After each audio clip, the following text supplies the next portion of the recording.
welcome to lecture 30, and we'll now take up the last module, which is module 7, and the topic is stability of slopes. We have two kinds of situations. You can have level ground or you may have a sloping ground. And if you go to nature, you will find that all these mountains and hills, hillocks, they have been evolved geologically over a long period of time. It could be millions of years. So you have a stable slope. Even Himalayas, unfortunately, are relatively young because they're only in the last few million years they have been formed, so they keep changing in profile. But if you take, say, the Deccan Plateau, etc., around Hyderabad or Eastern Ghats, Western Ghats, Mudumalai Forest, the ones near Tirupati, etc., they are all fairly stable in nature. But we, as engineers or society, would like to go to the top of the hill. We want to develop, build a temple, etc. If I have a slope like this and I want to build a road, then I had to make a cut. Or I can make it, instead of vertical, I may have to cut it, say, relatively not vertical but sloping. The moment you disturb the earth here, you have removed this material, the slope is affected. This was the original naturally evolved angle of the slope. Now you want it to make it steeper or vertical or even steeper, which means now here the soil has to have enough strength, and if it doesn't have, the chances are it will fail. So what we study is the stability of slopes, and here these slopes can be of two kinds depending on the material. We also have this problem in the cities now because everybody wants to say this is level ground. You want to build a multi-storied structure. Then they would like to remove this material, and you have a vertical cut here. Could be, if it is 3 basements, this can be 10.5 meters. If it is 4 basements, it can be even 14 meters, etc. Suddenly, the ground here is now made to stand vertical, and it cannot stand. And suppose if the groundwater table is high, you suddenly may find soil collapsing because the soil here is not supporting. If the soil is there on both sides, there is no problem. If you remove soil on one side, this part of the slope is unsupported. Once it is unsupported, it may fail. If you remember, about 3-4 months back, Guntur had experienced this one where about 4 to 5 labor got killed.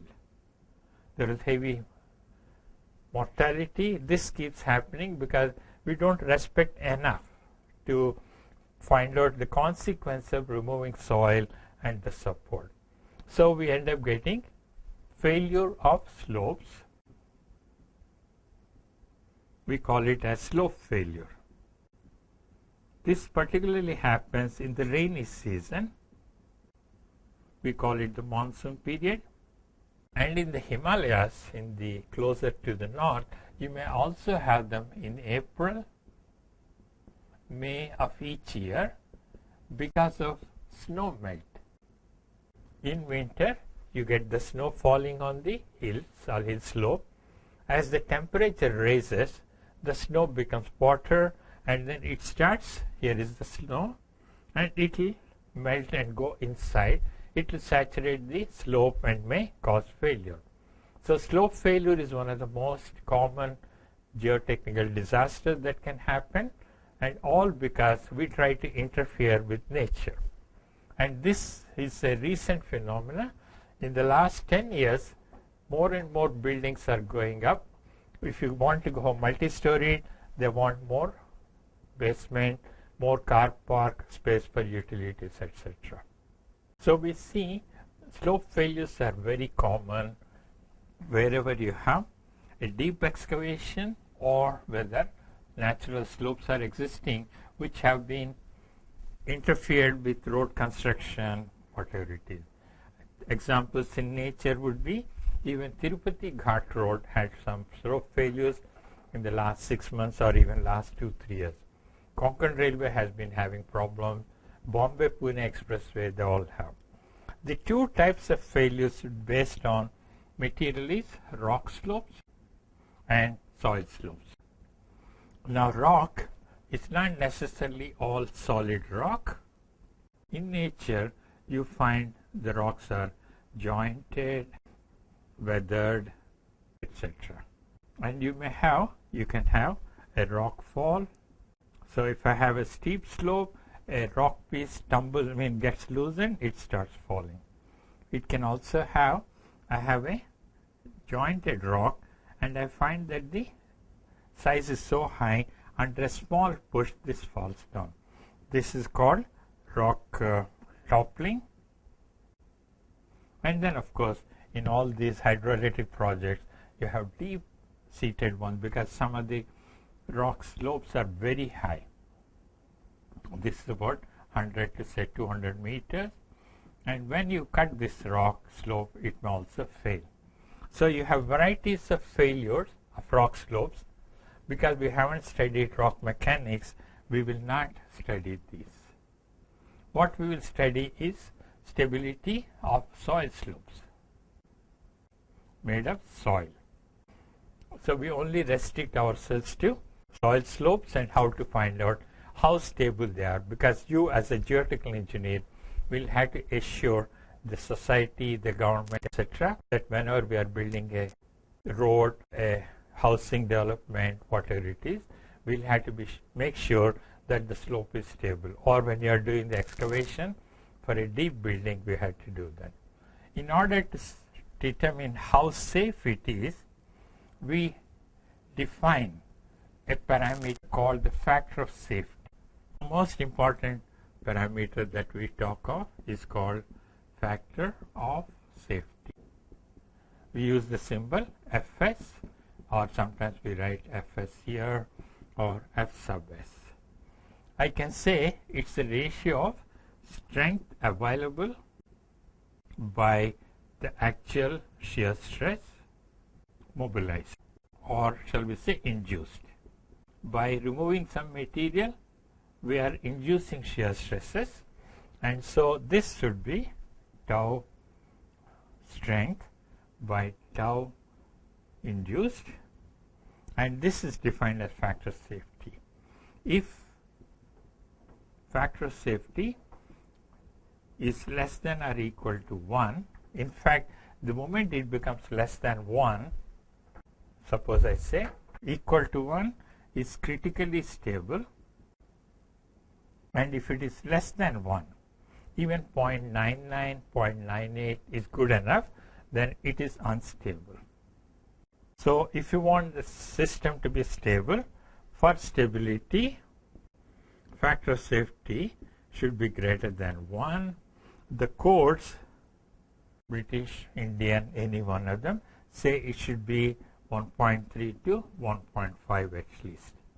So if the strength of the soil is a given value, the amount of stress that can be induced in the soil has to be 2/3 to maybe something like 70% of it. It cannot be. The moment it is closer to the strength available, the chances of failure are very high. You can talk in terms of stresses. This is how we start. We can also convert that into forces. I can say factor of safety is equal to shear force available by shear force mobilized. So shear force means say Fs available and Fs induced. I'll give a simple example. I have a level ground. I have a block with a certain weight W, and the coefficient of friction between the table and the block that we have is mu. Just imagine I have this block resting on the table. How much force do I need to push it? So if I now look at this simple block resting on the table, the normal reaction is N. Simple Newton's law, force and the reaction. Third law of Newton says the reaction is exactly equal and opposite forces. Now, because of friction coefficient, the T max, the horizontal force available, is equal to mu into N. Now, if I apply a certain force F can be less than or equal to max. So, I can now define a factor of safety is equal to mu into N divided by F. The force through which I push.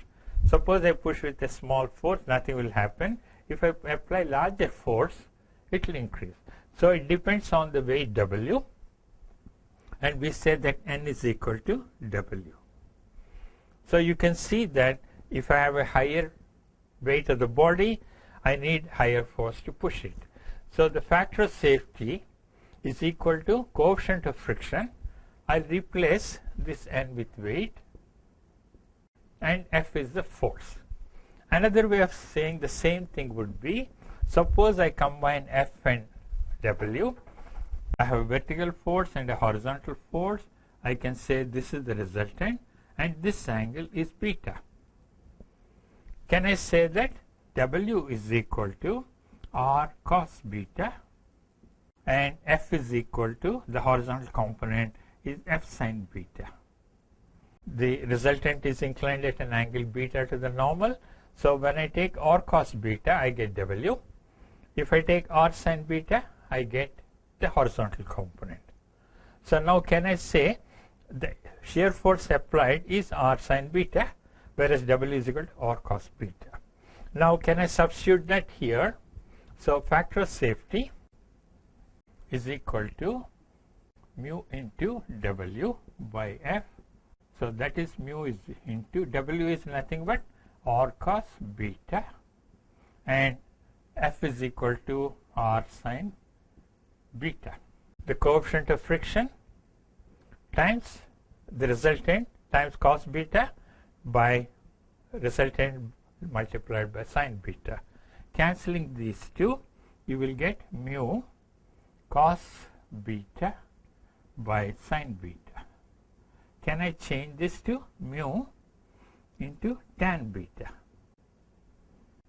Sin beta by cos beta is tan beta. We also sometimes write mu is equal to tan phi, the angle of shearing resistance of friction. Angle of friction. So then you can write this is equal to tan phi by tan beta. What does it say? The maximum angle the resultant can make in order to have a stable block is equal to phi. So you have to have the ratio tan phi by tan beta more than 1.3, because you don't want it to fail. So we'll have to adjust what should be the maximum force that you can introduce. Let us see how it works in nature. Let's take a simple slope, and you say this slope angle, let's say, is equal to some alpha.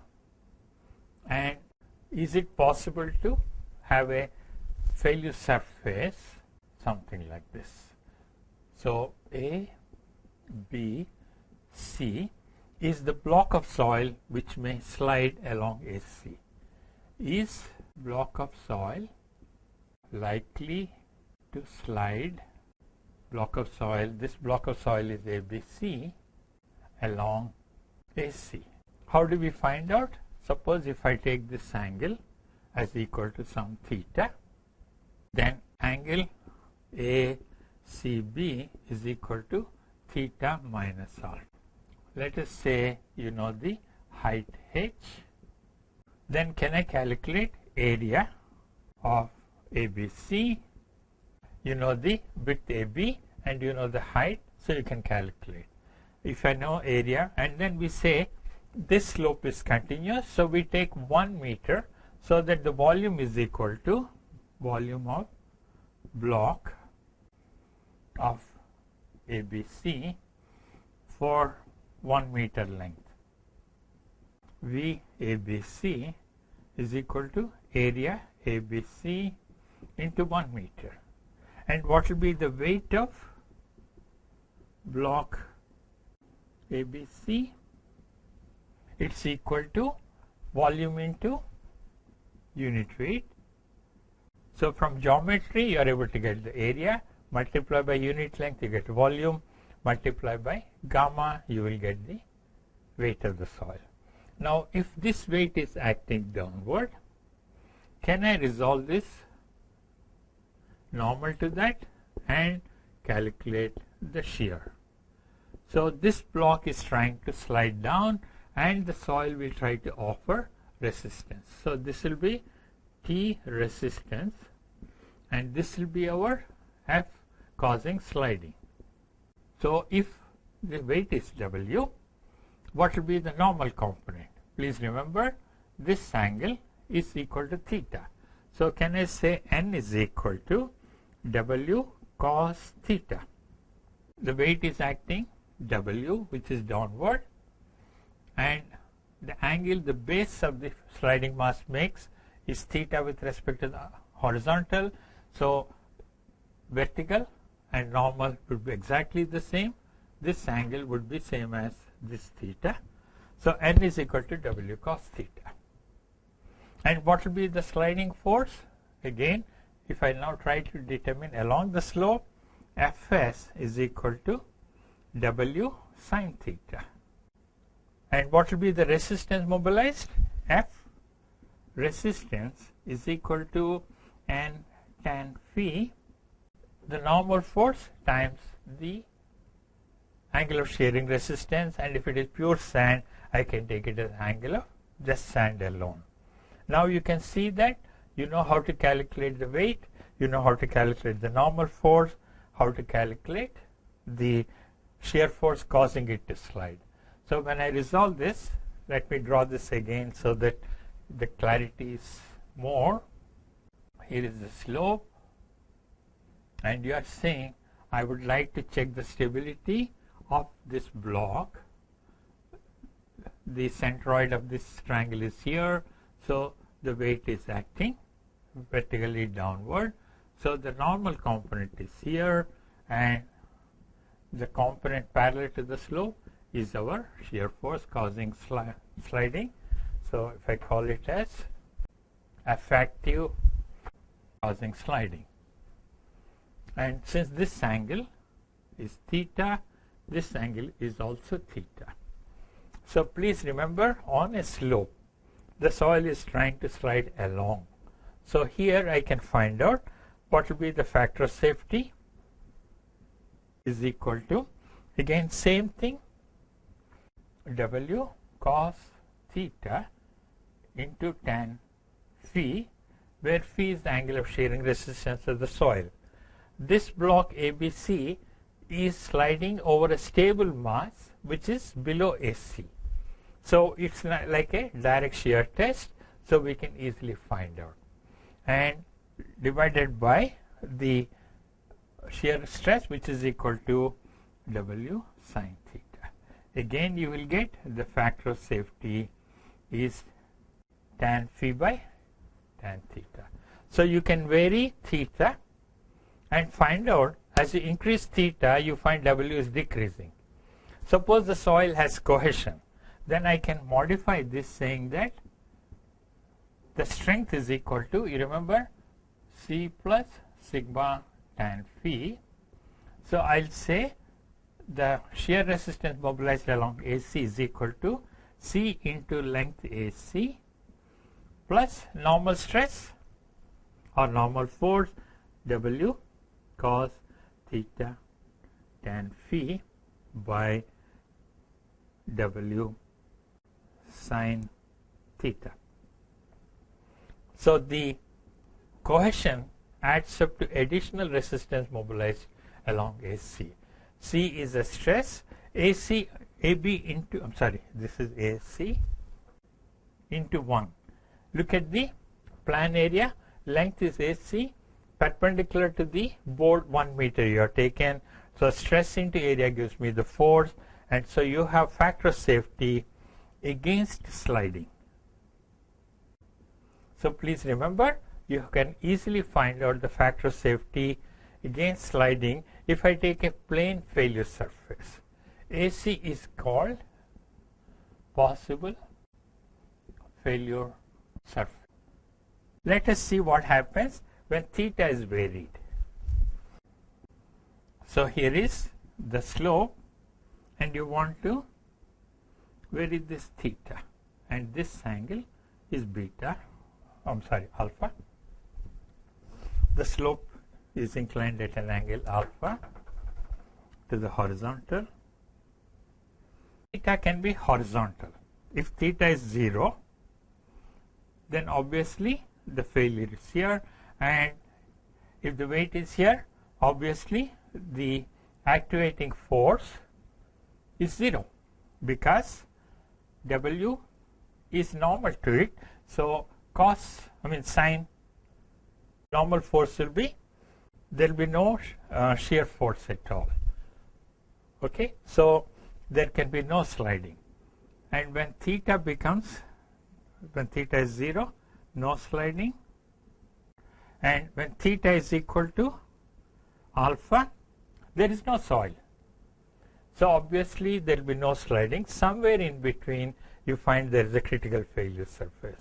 So depending on the unit weight, the kind of material properties, that is phi, C, etc., factor of safety will be minimum for one particular angle theta. That is called the theta critical, and we find out factor of safety which is a minimum, and that will be the controlling one. We'll study that a little later, but I just would like to illustrate what you talk of, or what we say is sliding possibility or sliding failure. So we looked at sliding failure. The other possibility is rotational failure. I have a slope here, and I find the failure can be along an arc of a circle. So this soil A, B, C, which is contained in this block, has a tendency to rotate. Then what we do is to take moments about the center. This is O, center of the trial failure surface. Suppose I have the resultant W here. I can say what is the moment of this force from the center. So W into x bar gives me an activating moment causing rotational failure. M, shall we say, activating is equal to W into x bar, which x bar is the distance from the horizontal distance between the center of the circle or the arc and the resultant W. Resultant may be somewhere here. For this sector ABC, it's going to be a little difficult geometrically, but we'll find simpler ways of trying to find out the area and then get the moment, etc. So the moment activating rotational failure is W into x. What will be the moment resisting failure? Suppose I say this is a clay cohesive soil with undrained strength Cu. So now this soil mass is trying to shear along AC. So can I say the strength is mobilized along AC, and what is that equal to? The undrained strength Cu. So can I say that the strength is mobilized since this block is trying to rotate and go out into the open here. So this undrained strength Cu is mobilized. It's a very saturated soft soil, so you find this possibility. So what will be the total force mobilized? F mobilized is equal to Cu into, can I say, arc length AC. And I can find out the arc length if I know the radius. of the arc, and this angle is theta. So this is equal to Cu into r into theta. And now what will be the moment due to the force here? So if I look at it now, the lever arm of all forces is equal to r. I'm looking at the moment about O. We looked at the moment of the activating force. Here is the axis we are talking of. It's rotating about this axis, and this is giving me an anti-clockwise moment. The resisting moment is giving a clockwise one. So I can say the resisting moment, say R moment resistance, so shall we say MR is equal to Cu R into theta into R. So you get Cu R square theta. The moment which is resisting rotation is undrained strength into square of the radius of the trial arc and multiplied by the angle subtended at the center. Now you can define factor of safety against rotational failure. Factor of safety against is equal to MR divided by MA, which is equal to Cu R square theta by W into x bar. Weight of the sliding mass, distance from the center. So what we normally do in this stability analysis would be, if I have a soil slope, I can choose a center and with a certain radius, I can find out this factor of safety. But I don't know whether it is the minimum or not. So what we try to do is take number of, divide this into a grid. You take different centers, and you can also take different radii. So vary the location of the center and also the radius of the trial arc, and you will get a series of factors of safety. Let's say factor of safety is 2.7, 2.4, say 1.8, 1.7, 1.5, 1.3, etc. We draw contours and get factor of safety minimum. You have to find out the smallest factor of safety so that you get failure, or predict the least factor of safety which is likely to be, because if factor of safety is less, the chance of failure are high. Obviously this will be the critical one. So you have to use maybe a kind of computer software which is easily available now, but the principle is very simple. Now we have two possible failure modes in case of soil: sliding and rotation. So most often we expect a rotational failure, except in few limited cases you may have simple sliding. This is less common. This is most common. Now the same thing now can easily be extended, and let us look one simple case of infinite slope. Let us say we look at if this length is very large, where you find the ground surface here is very far, you have what is called as infinite, whereas we have finite slopes. When you have this h is small, maybe 10, 15, 20 meters, you have a finite slope. If h is 100, 200, etc., it's called infinite slope. So in the next class we'll study stability of infinite slopes and come back to finite slopes.